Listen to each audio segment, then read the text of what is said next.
انتظامی والن علاوه نور کسان کینې تاسو له د کورزو انتظام شوی پاکستان کې خلکو په ځان شپه ورځ یو کړي د کورسۍ دپاره تاسو ته بغیر ووټونو دپاره کورسۍ پرتې ده له کورسۍ قابو کې کورسۍ باندې کینې ذوق شوق مظاهره وکړي چند گزارشات ډېر اختصار سره زه اجازت غواړم نور مولانا حمایت الحق حقانی صاحب دی ناتخوانی به کوي او شعرا حضرات ګلشازیب مفتی صاحب هغې تشریف فرما دي لږ ستاسو ذوق دپاره ستاسو توجه غواړم ولاړ کسان انتظامي والا یو څو کسان نیوز والا پاتې شه کیمرامینان پاتې شه د خدای شان دی توجه د ټچ موبایل ټول خلک کیمرامینان کړي دي هر سړی کیمرامین دی به هر حال یو نیوز والا دی یو چینل والا دی هغه دی ودرېږي بهرحال نکاح حوالې سره چند گزارشات اختصار سره کېښودل غواړم ستاسو توجه غواړم یو اسلامي تعلیمات دي توجه اور یو مغربي د انګریزانو تعلیمات دي اسلامي تعلیمات کې دا دي چې لو آفټر میرج اسلام وی چې نکاح کا د نکاح نه پس بیا پیار شروع کا دا حیام دا وفام دا اسلام هم دی دا شریعت هم دی دا پښتو هم دا پهله به نکاح بیا به پیار او محبتي بیا به پیار او محبتي ها بنیاد به نکاح جوړه بنیاد به نکاح د نکاح نه پس مینه ده د نکاح نه پس محبت دی د نکاح نه پس پیار دی اسلام وائی لو آفٹر میرج اور انگریزان وہی لو بیفور میرج شادی سے پہلے پیار واده لا نه ده شوي نکاح لا نه ده شوي او ګولیږي او زاریږي او ورته وی ایزیلوټ درته وکړم د خیرن بچیه چېرته مور ته د ایزیلوټ کړې او په عید کې دله په تحفه کې دله څه راوړم چېرته پلار له د سپلی راوړي چېرته مور له د یو لوپټ اخیستې خیرنه اسلام وی لو آفټر میرج اسلام څه وی وایه که نه ولې اسلام وی لو آفټر میرج اور انګریزان وی لو بیفور میرج او دا نه پښتو کې نه اردو کې وایم صرف اشاره در کوم ولاقل تکفیه الاشاره ولکمثل کوتکن ولول عقل سړی په اشاره پوهېږي توجه اوس انګریزان مخکې به چې لو بیفور میرج اوس انګریزان وی چلډرن بیفور میرج بیا وروسته څه پته لګي څه دم طرف ته شین دی بهرحال نکاح عظمت دی نکاح حیا ده نکاح وفا ده په الله قسم نکاح د انسانیت بقا ده وای نکاح د انسانیت اوکه په پارټنرشپ والا گزار اوکه نکاح د انسانیت بقا ده زه په دنیا کې موجود یم وجه نکاح ده ته په دنیا کې موجود یې وجه نکاح ده صرف مسلمان دپاره که د نکاح والا عمل په دنیا کې نه زر وایه مونږ کې به څوک دنیا ته راغلي وو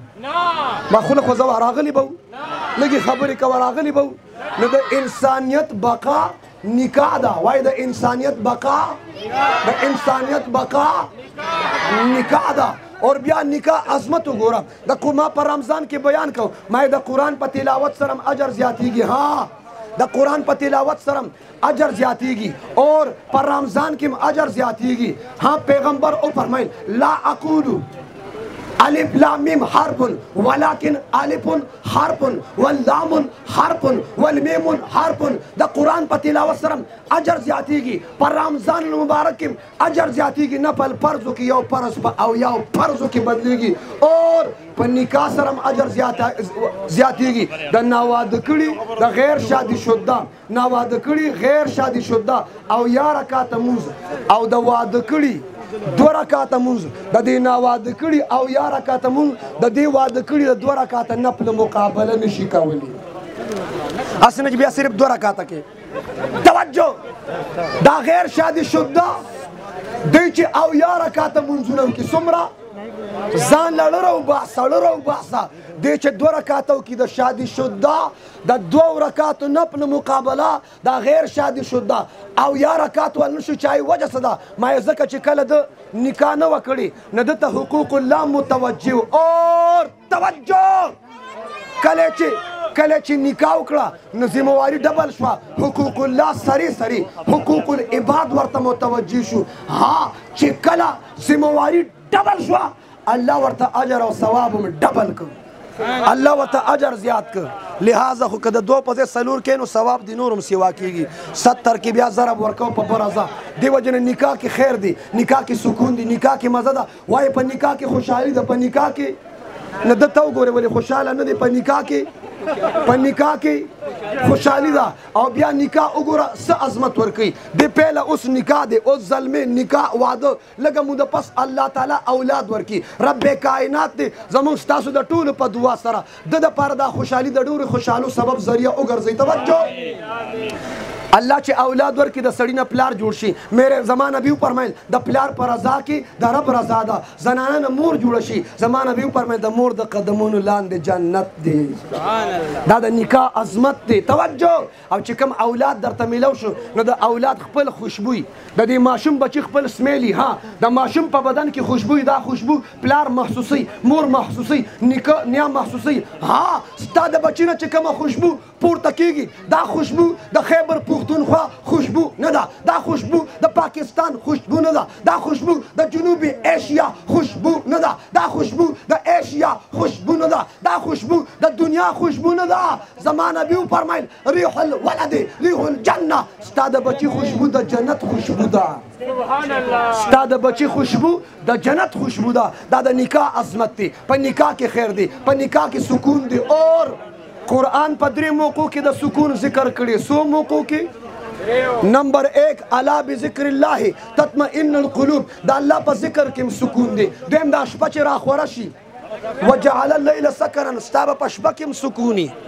وجعل الليل سکن په شپه کې سکون دی او چې نکاح دې وکړله او په نکاح سره کومې زنان ته ته نږدې شوې یا نکاح سره تا ته زنانه را نږدې شوه تو رب نے فرمایا لتسکنوا الیها تاکہ اس کے ذریعے سکون حاصل کر سکو پدې سره نکاح سره سکون حاصل کی نه پته ولګېده د راحت لار د نکاح لار ده د سکون لار د نکاح لار ده حیا والا لار د نکاح لار ده اور پښتو کې درته وایم توجه د نکاح نه علاوه چې چا بله لار اختیار کړ د پارټنرشپ په هغې کې سکون په هغې کې راحت په هغې کې مزه خوند نو الله تعالی دې د ټولو د نکاح انتظام کې خصوصا دا چې موبایل یې اوچتې کړي او دا نکاحونه نه دي کړي دا خوار یې خولې نیولې دي الله دې د دې ټولو د نکاح انتظام وکړي او چې د نکاح د چا نکاح شوې ده وعدې کړي دي ښځې شته خو په کور کې جوړ نشته اتفاق نشته مینه نشته محبت نشته سهار او ماښام د ښځې او خاوند فاینل میچونه دي الله اتفاق اتحاد نصیب کړي په سنت طریقه ودونه کوو ګانا بجانا ختم کو دوپړې باجې ډولکي ختم کو واده عبادت دی څنګه چې مونځ تلاوت ذکر حج عمره عبادت دی ټول وایې واده هم عبادت دی واده نو ماله جواب راکې په عبادت کې ګانا بجانا ډنګ ډونګ ډمان ګلوکاران پنکاران اداکاران مسمردان راوستل پکار دي وایا پکار دي عبادت کې دا پکار دي په عبادت کې ګډېده پکار دي ها یو مې درله ځای ته کې انشاءالله یو د په توبه مجبوره شو الله دې توبه قبوله کړي الله دې ورته د حیا صادر نصیب کړي الله دې ورته پرده نصیب کړي الله دې ورته د حیا نصیبه وګرځي دې وجه نه بې حیا کې سکون نشته توجه اصل حیا ده